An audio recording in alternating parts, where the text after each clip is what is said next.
Businessman Suliman Carrim continued to testify at the Madlanga Inquiry today. The matter has adjourned, where he will be back on the 16th of April 2026 to continue his testimony. SABC News reporter Canny Maphanga is at the Brigitte Mabandla Justice College in Pretoria in Gauteng for us. Canny, a very good afternoon to you. So, of course, a number of developments have transpired during the commission today. Again, hearing those close relations between Suliman Carrim as well as Vusimuzi Cat Matlala, and of course now hearing also about other relationships that he's had with Maumela as well. He also interestingly confirmed that he had a verbal loan agreement with Medicare 24, his financials being scrutinized there in the last few minutes before the commission adjourned. Just give us a sense, Canny, about what transpired at the commission today in terms of, what we saw at the commission and, of course, what's happening in the periphery as well. Indeed, good afternoon to you, Nati, and to the viewers at home. We saw the second day of Suliman Carrim's testimony start off with already some issues being brought to the fore.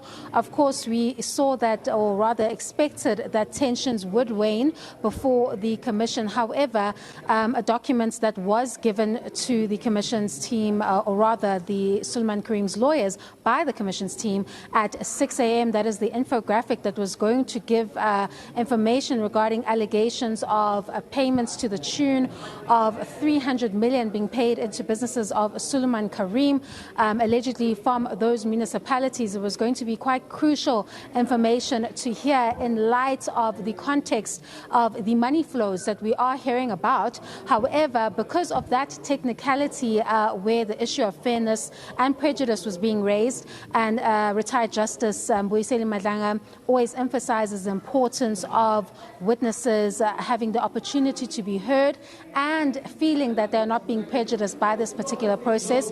Karim did escape that testimony for now. I think that's going to come up in April when he returns. However, he didn't escape the money flows in the bank statements with respect to his payments to Medicare 24 Tswane district. That again, I guess, goes against his testimony or version that where he tries to water down his interactions or other payments to Vusimuzi Cat Matlala as one of a loan in terms of that 360 million rand SABC contract. In fact, what is being painted here is that it may not allegedly have been a scam as he seeks to advance between Brown Makhote and Vusimuzi Cat Matlala and him, but instead could speak to allegations of money laundering and an alleged tender fraud syndicate operating within South Africa. We've seen the SIU touch on this issue to some extent in the Tembisa Hospital scandal. However, we are seeing through the money flows that there is certain information that is allegedly concealed or omitted from Suliman Carrim's statement, which is revealed in the bank statement, which show that these two, that is Morgan Maumela, the alleged kingpin or tender kingpin, if you could put it that way, and Suliman Carrim were allegedly partners on this 360 million rand SABC contract, which would then rationalize why Vusimuzi Cat Matlala is not only in the transactions making repayments to Suliman Carrim, but in the WhatsApp exchanges is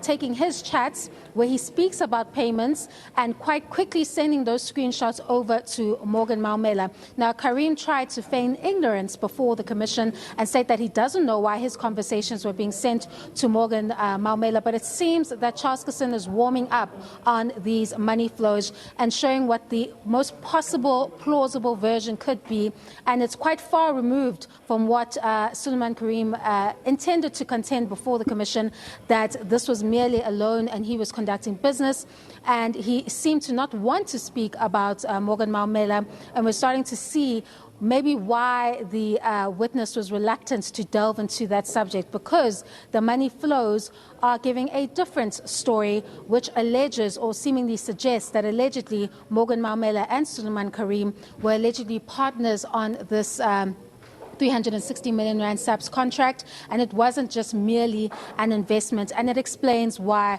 when a payment is made from Vusimuzi-Kat Matlala to Suliman Carrim, a third or a portion of that payment then goes to Morgan Maumela. And all coincides at the time where he testifies there was a joint venture that the two were embarking on. So certainly more information needed to be probed on Suliman Carrim and how this all fits into not only the work of the Commission, but of course the allegations of possible alleged money laundering and tender fraud syndicates operating within the country in light of the allegations we've already seen, because Suliman Carrim cannot rationalize these payments, nor can he explain doing business with two individuals where you're already seeing that at the time that he was conducting these transactions, there were already press reports circulating, quite widely reported, on their alleged involvement in the Tembisa Hospital scandal, which deals with allegations of fraud and corruption in which these two individuals are named or implicated, if we could put it that way, in that particular testimony.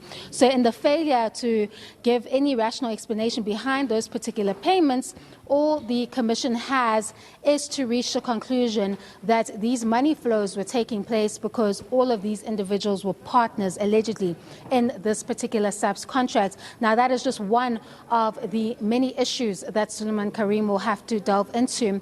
And I think Advocate Matthew Charleston, SC, in exploring this particular relationship, seeks to challenge the version by Suliman Carrim that seeks to limit his version to that of himself, Brian Makhoti, and Vusimuzi-Kat Matlala, eliminates the police minister and Morgan Maumela, very reluctant to answer questions on the latter, seemingly because there's evidence before the Commission that paints quite a different, significant picture that is quite incriminating if the Commission is able to prove that to be true. So he'll return on the 16th of April.